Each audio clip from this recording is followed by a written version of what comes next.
খুলে দিল। হযরত ওমর দৌড়ায় গিয়া বড় কষ্ট করে একটা আটার বস্তা মাথায় তুলছে। খাদেম রে ধরে ডাক দেয়, খাদেম রে তাড়াতাড়ি আমার পিছে পিছে আয়, কিছু ভুনা গোশত একটা পাটির মধ্যে নিয়ে আমার পিছে পিছে আয়। লোকজন গিয়া জব দৌড়ায় ধরছে আমার। এত বড় আটার বস্তা আপনার নিয়ে যাওয়া লাগবে না, আপনি খলিফাতুল মুসলিমিন আমিরুল মুমিনিন, আমাদের মাথায় দেন, ঠিকানা দেন, কোথায় লাগবে আমরা পৌঁছায় দিয়ে আসি। হযরত ওমর চোখ দিয়ে পানি ফালায় আর বলে, শোন রে, কিয়ামতের ময়দানে যদি আমি ওমরের গলার মধ্যে রশি লেগে যায়,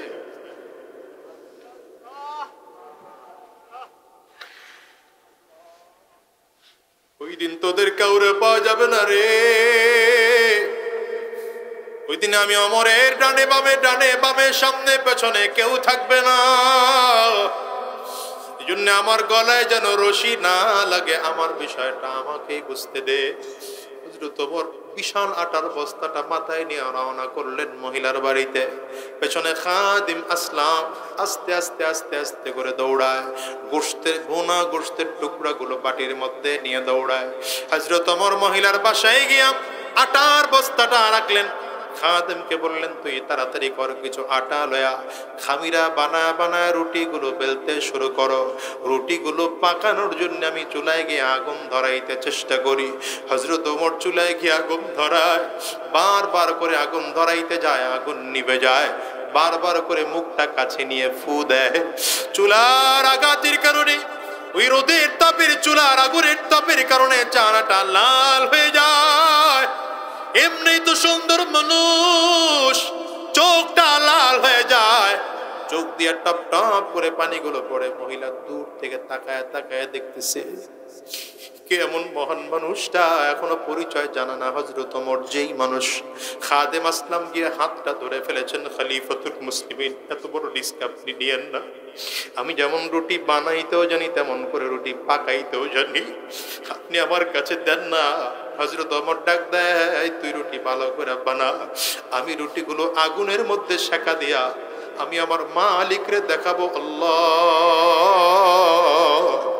এতিমদের জন্য আগুন দিয়া রুটি বানাইছি, এর বিনিময়ে জাহান্নামের আগুন থেকে বাঁচাইও, আমার জাহান্নামের আগুনে জ্বালাও না। হযরত ওমর চমৎকার করে রুটি বানায়া দুই ছেলেরে, দুই বাচ্চারে দুই কোলের দুই পাশে বসায়া নিজে ধরে ধরে গোশত লাগায় সুন্দর করে রুটি খাওয়ায়। কিছু রুটি আর গোশতগুলো পর্দার ভেতরে দিয়ে বললেন, মাগো এটা আপনি খাবেন, আপনি কে বাচ্চাটাকেও আপনি দুধ পান করাবেন। আপনার আটার শেষ হওয়ার আগে আমি আবারও আটার বস্তা আপনার কাছে দিয়ে যাব, তারপর ওমরের বিরুদ্ধে আপনি অভিযোগ করবেন না। হযরত ওমর দৌড়ে আবার রওনা করেছে, কারণ রাত বড় গভীর, লম্বা সময় চলে গেছে। ফজরের নামাজ জামাতের সাথে আদায় করতে হবে। ফজরের নামাজের ইমামতিও তো হযরত ওমর নিজেই করবে। হযরত ওমর ইমামতির মুসাল্লায় দাঁড়িয়ে গিয়েছেন। সাহাবায়ে কেরাম তাকায় তাকায় নামাজ আদায় করেছেন। নামাজ শেষ হয়ে গেল। হযরত ওমর দাঁড়ায় ঘোষণা দিলেন, নবীর সাহাবীরা কেউ যাবেন না, আজকে আপনারা সবাই বসবে, ওমরের আদালতে একজন আসামির বিচার হবে। সব মানুষগুলো আগ্রহ নিয়ে বসলো। না জানি কোন বড় অপরাধী ওমরের চোখে ধরা পড়েছে। কারণ সাহাবায়ে কেরাম তো জানে হযরত ওমর রাতের অন্ধকারে একা একা ছদ্মবেশে ঘুরে। হযরত ওমর দুইজন সাহাবীকে পাঠালেন, পুলিশ সাহাবীকে, যাও না অমুক ঠিকানায় তিনটা বাচ্চা আছে একজন মহিলার, ওই মহিলাকে বাচ্চা সহ নিয়ে মসজিদে নববীর দিকে চলে আসো। সাহাবায়ে কেরাম আগ্রহ নিয়ে বসে আছেন। অপরাধী মনে হয় আমরা, অপরাধ ধরা পড়েছে, অপরাধীকে শাস্তি দেওয়া হবে, আমরা তাকে থেকে দেখব। হযরত ওমর ঝিম মেরে চুপচাপ করে বসে আছেন। মহিলাকে বাড়ি চলে যাওয়া হলো, মহিলাকে ধরে আনা হবে। এক কদম মহিলা সামনের দিকে আগায়, আবার এক কদম পেছন দিকে দেয়, আবার সামনের দিকে আগায়, আবার পেছন দিকে দেয়। দূর থেকে আসতে আসতে মসজিদে নববীর কাছে যখন চলে আসছে, দূর থেকে মিম্বরের মধ্যে নজর পড়েছে মসজিদে নববীর মিম্বরে। হঠাৎ করে তাকায় দেখে রাতের বেলায় যেই মানুষটা আগুনের মধ্যে, চুলার মধ্যে বারবার মুখ দিয়া দিয়া সেই মানুষটা ফু দিতেছিল, ওই মানুষটারই তো দেখা যায় মিম্বরের মধ্যে পাগড়ি দিয়া বসা।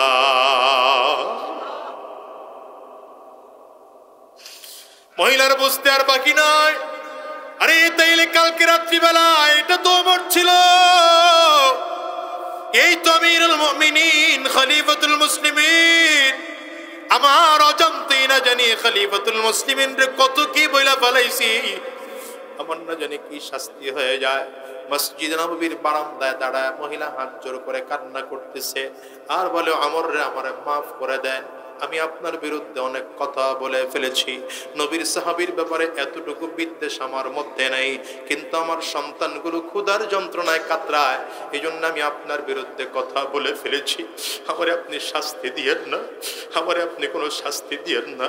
হযরত ওমর কোনো কথা বলেন না, সাহাবায়ে কেরাম বুঝেও যেন বুঝে উঠতে পারতেছেন না। হযরত ওমর মিম্বর থেকে নামতেছেন, এমন করে করে সামনের দিকে আগায়, বর্ণনাকারী বলেন মনে হয় যেন পাথরের মতো করে সামনের দিকে আগাইতেছে। হযরত ওমরের চক্ষু দুইটা যেন লাল হয়ে গেছে, লজ্জায় যেন হযরত ওমরের মাথাটা নিচু হয়ে গেছে। মহিলার সামনে দাঁড়ায়া হযরত ওমর নিজের মাথার পাগড়িটা নিজে খুলেছে, মাথার পাগড়ির একটা কিনারা দিয়া নিজের গলার মধ্যে একটা প্যাচ লাগায়া, গিরা লাগায়া আরেকটা মহিলার হাতে দিয়া কয়, মাগো মদিনার যেই গলিতে টানতে মনে যায় আমারে ধরে ধরে টানো, কিন্তু মা কিয়ামতের ময়দানে আল্লাহর আদালতে দাঁড় করেও না।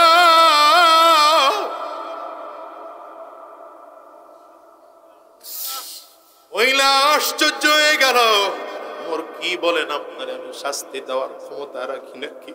হযরত ওমর কয়, তাইলে আমার এতটুকু অভয় দেয়, এতটুকু ওয়াদা দাও, কিয়ামতের ময়দানে আমার বিরুদ্ধে অভিযোগ দিব না, আল্লাহর সামনে দাঁড়ায় আমার বিরুদ্ধে অভিযোগ দিব না।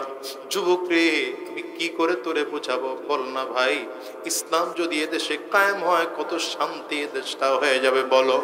ইসলাম যদি এদেশে কায়েম হয়ে যায় একজন মানুষও না খেয়ে থাকবে না। এই দেশে যদি ইসলাম কায়েম হয়ে যায় চুরি এই দেশের মধ্যে থাকবে না। ইসলাম যদি এই দেশের মধ্যে কায়েম হয়ে যায় কোন চিন্তায় রাজানি, চাঁদাবাজি, ধর্ষণ থাকবে না। ইসলাম যদি এই দেশের মধ্যে কায়েম হয়ে যায় দুনিয়ার গরিবের ভেদাভেদ থাকবে না, সুন্দর কালোর ভেদাভেদ থাকবে না, আরে বড় লোক ছোট লোকের ভেদাভেদ থাকবে না। সব মানুষগুলো তাদের নাগরিক ন্যায্য অধিকার পাবে। মুসলমান এই জন্য বলে যাই সাবধান, দুনিয়ার যত জায়গায় দৌড়াও, যত জায়গায় দৌড়াও, গণতন্ত্রের পেছনে দৌড়াও না, রাজতন্ত্র সমাজতন্ত্রের পেছনে দৌড়াও না। এবার যেহেতু সুযোগ এসেছে ইসলামকে ক্ষমতায় বসানোর জন্যে, পাক্কা সাচ্চা দিলে তওবা করো। আমরা মুসলমানের সন্তান, নবীর আদর্শ ছাড়া, কোরআন ছাড়া বিকল্প কোনো কিছু দিয়া দেশ চালাইতে চাই না। মনে রাখবেন, গোটা দুনিয়ার মানুষের কোনো মূল্য নাই, আপনার আমার কোনো মূল্য নাই আল্লাহর কাছে। কিন্তু একজন মানুষ, যেই মানুষের দিলের মধ্যে কোরআন আছে, যেই মানুষের দিলের মধ্যে কি আছে বলেন বলেন, কোরআন আছে, আসমানি জ্ঞান আছে, যেই মানুষটার দিলের মধ্যে তাওহীদের জ্ঞান আছে, যেই মানুষটার দিলের মধ্যে রিসালাতের জ্ঞান আছে, বিশেষ করে যেই মানুষটার দিলের মধ্যে ঈমান আছে, রব্বে করিম বলেন, নবীজি বলেন, ওই মানুষটার দাম আল্লাহর কাছে আসমান জমিন, সাত আসমান সাত জমিন, সাত আসমান জমিনের মধ্যে যা আছে সবগুলো যদি এক পাল্লায় দেওয়া হয় আর ওই ইমানদারকে যদি আরেক পাল্লায় দেওয়া হয়, এরপরে ওজন কমবে না, ইমানদারের ওজন বেড়ে যাবে। সূর্য উঠতেছে, আমরা তাকায় দেখি, বেঈমানের জন্য মোটেও না, ইমানদারের জন্য। কার জন্য? ওরা ক্রেডিট নেয়, আমরা দেশ চালাই। কচু চালাও তোমরা, ওরা ক্রেডিট নেয় না, আমরা দেশ চালাই। আমি বলি কিছুই চালাতে পারো না তোমরা, তোমরা জানোই না এদেশের কোনো বেঈমানের জন্য আকাশে সূর্য ওঠে না, কোনো বেঈমানের জন্য চাঁদ উদিত হয় না, বেঈমানের জন্য দিন হয় না, বেঈমানের জন্য রাত হয় না, নদীর মাছ কোনো বেঈমানের জন্য আল্লাহ দেন নাই, সাগরের মাছ কোনো বেঈমানের জন্য আল্লাহ দেন নাই, পশু প্রাণী কোনো বেঈমানের জন্য আল্লাহ দেন নাই। গরু দুধ দেয়, বেঈমানের জন্য নয়, ইমানদারের জন্য দিয়েছেন। বেঈমান ফাও খায়। দিছেন কাদের জন্য? জোরে কন না কেন? আরো জোরে বলেন। বেঈমান। এই ইমানদার যেদিন থাকবে না, আসমান থাকবে না। ইমানদার থাকবে না, জমিন থাকবে না। ইমানদার থাকবে না, মাছ থাকবে না। ইমানদার থাকবে না, নদী থাকবে না। ইমানদার থাকবে না, সাগর থাকবে না। ইমানদার থাকবে না, খাল বিল থাকবে না। ইমানদার থাকবে না, ঘর বাড়ি থাকবে না। ইমানদার থাকবে না, আসমান টুকরা টুকরা হয়ে যাবে, পাহাড় তুলার মতো উঠতে থাকবে, গোটা জমিনটা ধ্বংস হয়ে যাবে। একজন ইমানদার যতদিন আছে, দুনিয়া ধ্বংস হবে। আমার কথা না, নবীজির কথা। লা তাকুমুস সাআ, লা তাকুমুস সাআ হাত্তা ইউকালা ফিল আরদি আল্লাহ আল্লাহ। পয়গম্বর আরবি বলেন, ততদিন পর্যন্ত জমিনের মধ্যে কিয়ামত হবে না, যতদিন পর্যন্ত জমিনে আল্লাহর নাম নেওয়ার মতো একজন লোকও থাকবে।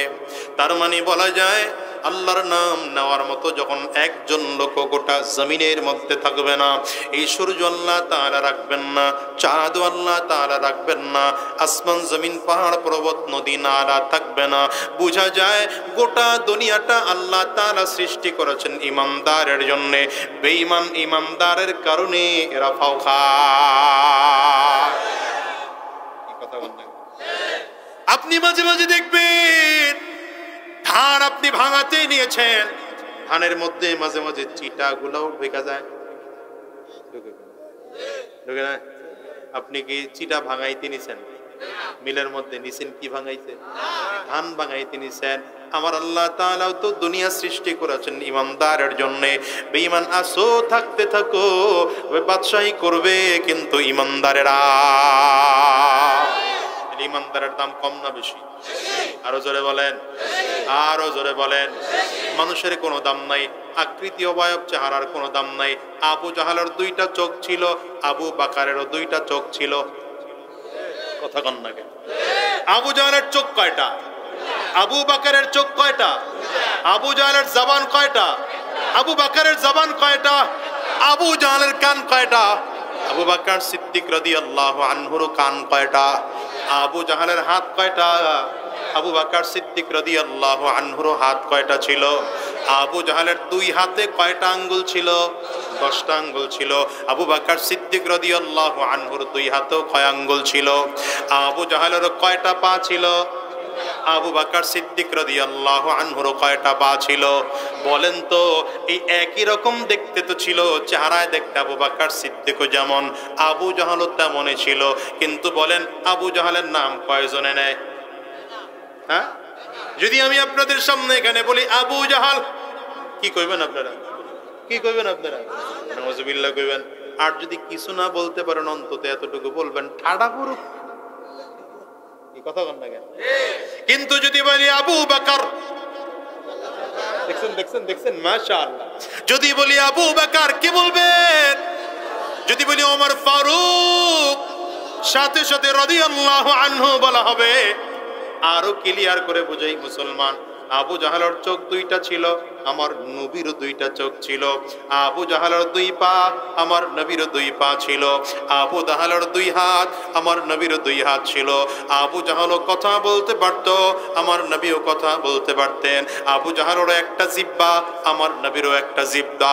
আবু জাহালের নাম নিলে ঘৃণা তৈরি হয়, কিন্তু আমার নবীর নজি নাম না হয়, কলিজাটা ঠান্ডা হয়ে যায়। আমার নবীর নাম যদি এখানে আমি বলি মুহাম্মদ, মাশাআল্লাহ, দেখছেন বলার লাগলো না, বলা শুরু করে দিলেন। কারণ যেখানে আমার নবীর নাম না হয়, সেখানে দুরূদ পড়া ওয়াজিব হয়ে যায়। বলেন মুহাম্মদ সাল্লাল্লাহু আলাইহি ওয়াসাল্লাম। নবীজির নাম নেওয়ার সাথে সাথে দুরূদ পড়া ওয়াজিব হয়ে গেল। তার মানে আমার নবীর নাম নিলাম, তো আল্লাহর কাছে আমরা বলছি, আয় আল্লাহ, আমার নবীর উপরে শান্তি বর্ষিত হয়েছে, হচ্ছে, আরো হোক। কিন্তু আবু জাহালের নাম যখন নিলাম, তখন বললাম আল্লাহ গজব পড়ছে, আরো পড়ুক। কি ব্যাপার, কারণটা কোথায়? একই তো দেখতে মনে হয়, চেহারাও একই রকম, গঠন একই রকম, দেখতে তো দুইজনই মানুষ, কিন্তু পার্থক্য এত হলো কেন? আল্লাহর নবী বলেন পার্থক্য হওয়ার কারণ হলো একমাত্র কোরআন। একজনের মধ্যে কোরআন আছে তো তার দাম বেড়েছে, আবু জাহালের মধ্যে কোরআন নাই তো দাম না। এই ঠিক কিনা জোরে বলো। রাসূল নামে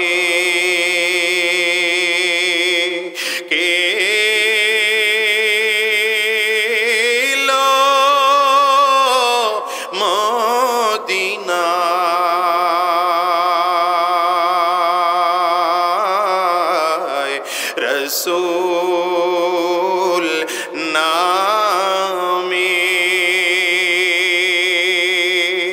ওরে আকাশের ওই চন্দ্র কেড়ে ওকে আনলো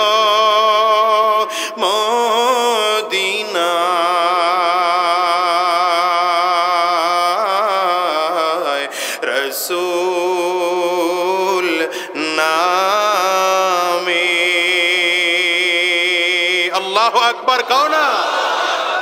নবীজির দাম বেড়ে গেল, আবু জাহালের কোনো দাম নাই। কেন আবু জাহালের দাম নাই? কারণ আবু জাহালের সাথে, আবু জাহালের আখলাকের সাথে কোরআনের কোনো মিল নাই। আবু জাহালের আখলাকের সাথে আমার আল্লাহ পাকের বিধানের কোনো মিল নাই। আমার নবীর আখলাকের সাথে কোরআনের 100% মিল আছে। কারণ নবীজি ইন্তেকালের পরে সাহাবায়ে কেরামদের জামাত আম্মা জানা আয়েশা সিদ্দিকা রাদিয়াল্লাহু আনহার অবশ্যই আমরা কোরআন পড়ি। আম্মা জান বলেন যদি কোরআন পড়ো তাইলে উত্তর শুনে নাও, কানা খুলুকুল কোরআন। আমার নবীর আখলাক জানতে চাও, কোরআন যা, আমার নবীর আখলাক ঠিক তা। উস্তাদ বানায় পাঠাইলেন নবীরে, কথা কয় না। আমার নবী কেমন উস্তাদ জানো? রাহমাতুল লিল আলামিনকে উস্তাদ বানায় পাঠাইলেন, কিন্তু এই নবীকে নবুয়তি দেওয়ার পরে নামাজ দিলেন 10 বছর পরে, রোজা দিলেন হিজরতের পরে, যাকাত ফরজ করেন আল্লাহ তাআলা হিজরতের পরে, কথা হজ ফরজ করলেন হিজরতের পরে। এত পরে এগুলো দিলেন, তাইলে আমার নবীকে 10 বছর আগে নবুয়তি দিয়ে করলেনটা কি? আল্লাহ প্রশ্ন হয় না? নবুয়তি দিলেন 10 বছর আগে, নামাজ ফরজ হয়েছে কবে? 10 বছর পরে। এই 10 বছর কোনো ফরজ বিধানে জমিনের মধ্যে ছিল না।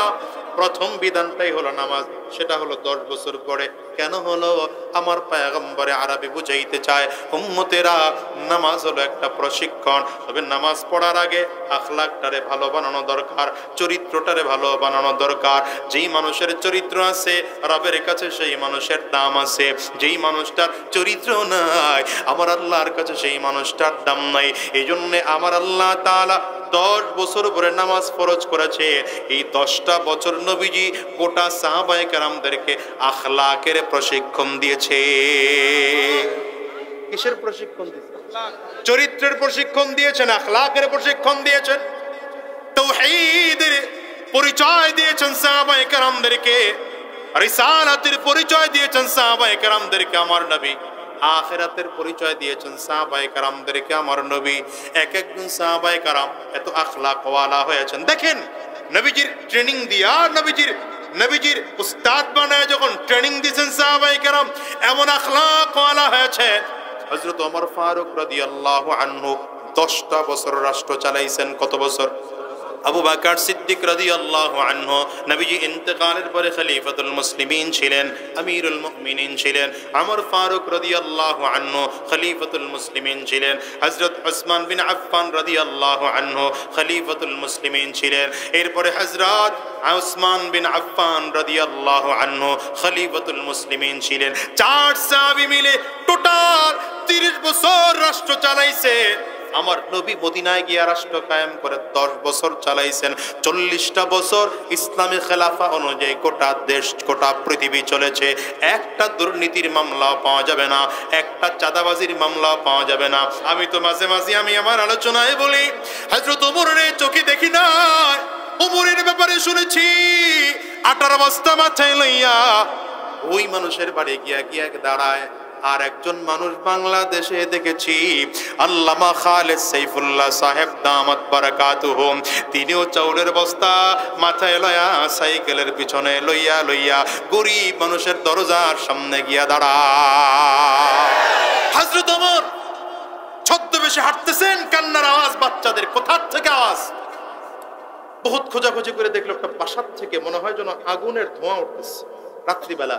হযরত ওমর ভয় পেয়ে গেলেন, কি ব্যাপার, কোনো আগুন টাগুন জ্বললো নাকি, বাচ্চাদের কোনো সমস্যা নাকি? হযরত ওমর ফারুক রাদিয়াল্লাহু আনহু দরজার সামনে দাঁড়ায় বারবার করে ডাকতেছেন, ভেতরে কেউ কে আছেন, সমস্যা কি, বিপদ কি, আমাকে বলেন। নিজের পরিচয় গোপন করে, ভেতর থেকে জবাব আসে না। আবারও বললেন, জবাব আসে না। ৩-৪ বার বলার পরে হঠাৎ করে জবাব আসছে, যুবক তোমার কাছে বলেই বা কি লাভ, তোমার কাছে বলেই বা কি লাভ? হযরত ওমর কয়, বলেন না আমারে, বলেন না, বলেন আমারে কি সমস্যা? মহিলা এবার পর্দার আড়াল থেকে বলছে, কি বলবো, কষ্টের কথা, দুঃখের কথা। আমার স্বামী হযরত ওমরের সাথে যুদ্ধের ময়দানে গিয়া যুদ্ধে শাহাদাত বরণ করেছে, আজ বহুদিন হয়ে গেল। আমার স্বামী ছাড়া ঘরে ইনকাম করার কেউ ছিল না, 3টা সন্তান আমার। মহিলা কথা বলতেছে, 3 বাচ্চা দিয়া বড় কষ্ট হয়, মানুষের বাড়িতে কাজ করব তাও পারি না, স্বামীর কামাই করে যাওয়া সম্পদ ধীরে ধীরে শেষ হয়ে গেছে। বাচ্চাগুলো ক্ষুধার যন্ত্রণায় কাতরায়, বাচ্চাদেরকে সান্ত্বনা দেওয়ার জন্য পাতিলার মধ্যে আগুন ধরা, চুলা দিয়া পানি ঢালছি, বাচ্চাদের বুঝাইছি, খানা পাকাই দিছি, মা ঘুমাও, খানা হয়ে গেলে ডাকো। বাচ্চাগুলো ঘুম ভেঙে গেলে আবার ক্ষুধার যন্ত্রণায় কান্না করে। এ কথা বলতে বলতে ছোট বাচ্চাটা ক্ষুধার যন্ত্রণায় বেহুশ হয়ে গেছে। মহিলা আওয়াজ দিয়ে ডাক দেয়, যুবক তুমি সাক্ষী রাখো, তোমাকে বললাম আমার এই ছোট বাচ্চাটা তোমার সাথে কথা বলতে বলতে ক্ষুধার যন্ত্রণায় বেহুশ হয়ে গেল। ওমরের কারণে যদি আমার সন্তান মারা যায়, আমি ওমরের দেশের একজন মানুষ, আমার স্বামী ওমরের সাথে গিয়ে যুদ্ধের ময়দানে শাহাদাত বরণ করেছে, যদি এই হয় তাহলে কিয়ামতের ময়দানে ওমরের গলার মধ্যে রশি লাগা টানতে টানতে আল্লাহর আদালতে আসামির কাঠগড়ায় দাঁড় করা। হযরত ওমর কই, হযরত ওমর কই, থরথর করে কাঁপতে শুরু করছে। লাকাদ কানা লাকুম ফি রাসূলিল্লাহি উসওয়াতুন হাসানাহ। রব্বে কারীম নবীজির আখলাক নিয়ে বলেন, ওয়া ইন্নাকা লাআলা খুলুকিন আযীম।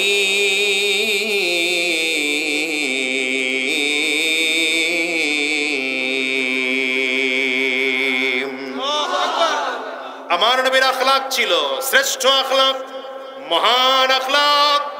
এই জন্য নবীর সঙ্গে স্পর্শে যারা ছিল, নবীজির ছাত্র যারা হয়েছে, এরাও পৃথিবীর শ্রেষ্ঠ চরিত্রবান হয়েছে। হযরত ওমর মহিলার কথা শুনে থরথর করে কাঁপতে শুরু করেছে, চোখ দিয়ে পানি বের হয়। একটা দৌড় দিয়ে বাইতুল মালের সামনে এসে দাঁড়ায়, দারোয়ানরে ডাক দেয়, দারোয়ান কই আছো, তাড়াতাড়ি করে দারোয়ান দিয়ে দরজাটা খুলে দে, বাইতুল মালের দরজা খুলে দে। রাত বড় গভীর, দারোয়ান দরজা খুলে দিল। হযরত ওমর দৌড়ায় গিয়া বড় কষ্ট করে একটা আটার বস্তা মাথায় তুলছে। খাদেম রে ধরে ডাক দেয়, খাদেম রে তাড়াতাড়ি আমার পিছে পিছে আয়, কিছু ভুনা গোশত একটা পাটির মধ্যে নিয়ে আমার পিছে পিছে আয়।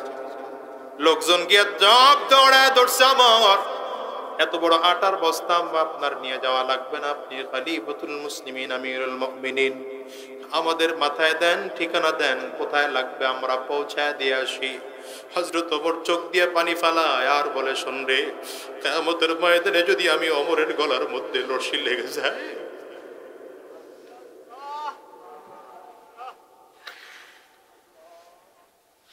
ওই দিন তোদের কাউরে পাওয়া যাবে না রে। ওই দিন আমি ওমরের ডানে বামে সামনে পেছনে কেউ থাকবে না। এই জন্য আমার গলায় যেন রশি না লাগে, আমার বিষয়টা আমাকেই বুঝতে দে। হযরত ওমর বিশাল আটার বস্তাটা মাথায় নিয়ে রওনা করলেন মহিলার বাড়িতে। পেছনে খাদিম আসলাম আস্তে আস্তে আস্তে আস্তে করে দৌড়ায়, গোশতের টুকরাগুলো বাটির মধ্যে নিয়ে দৌড়ায়। হযরত ওমর মহিলার বাসায় গিয়া আটার বস্তাটা রাখলেন। খাদেমকে বললেন, তুই তাড়াতাড়ি কর, কিছু আটা লয়া খামিরা বানায় বানায় রুটিগুলো বেলতে শুরু করো।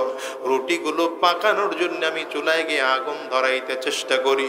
হযরত ওমর চুলায় গিয়ে আগুন ধরায়, বারবার করে আগুন ধরাইতে যায়, আগুন নিভে যায়। বারবার করে মুখটা কাছে নিয়ে ফু দেয়।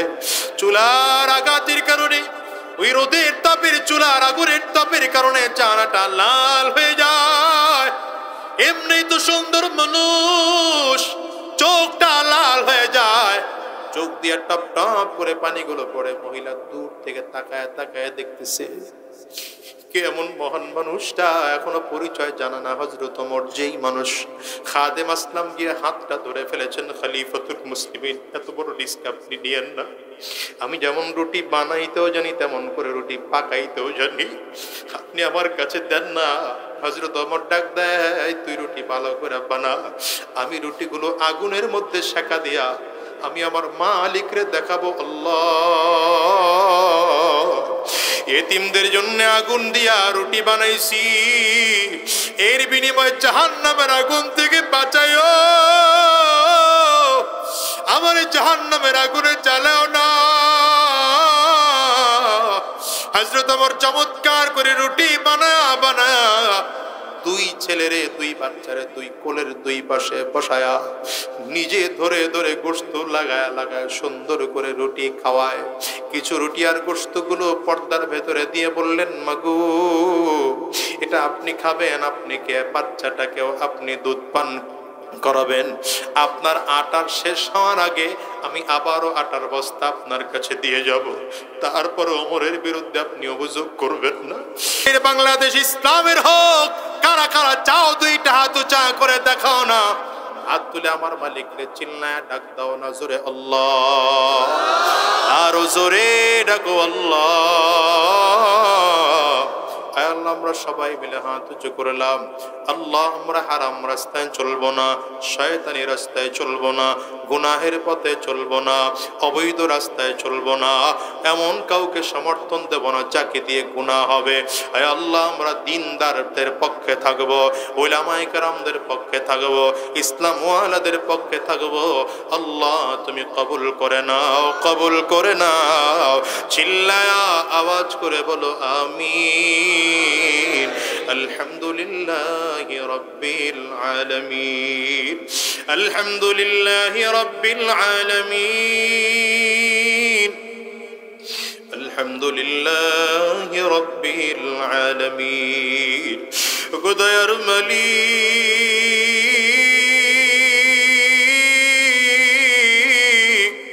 তোমার কুদরতি নজর দিয়ে তোমার বান্দাদের দিকে একটু তাকায় দেখো না আল্লাহ।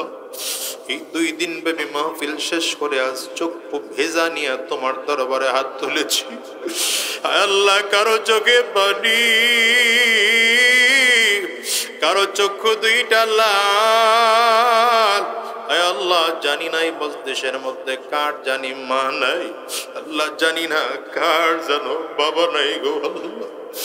আল্লাহ কে যেন মা হারিয়েছেন, বাবা হারিয়েছেন, কে যেন জোরের ভাই হারিয়েছেন, কে যেন জোরের বোন হারিয়েছেন গো আল্লাহ।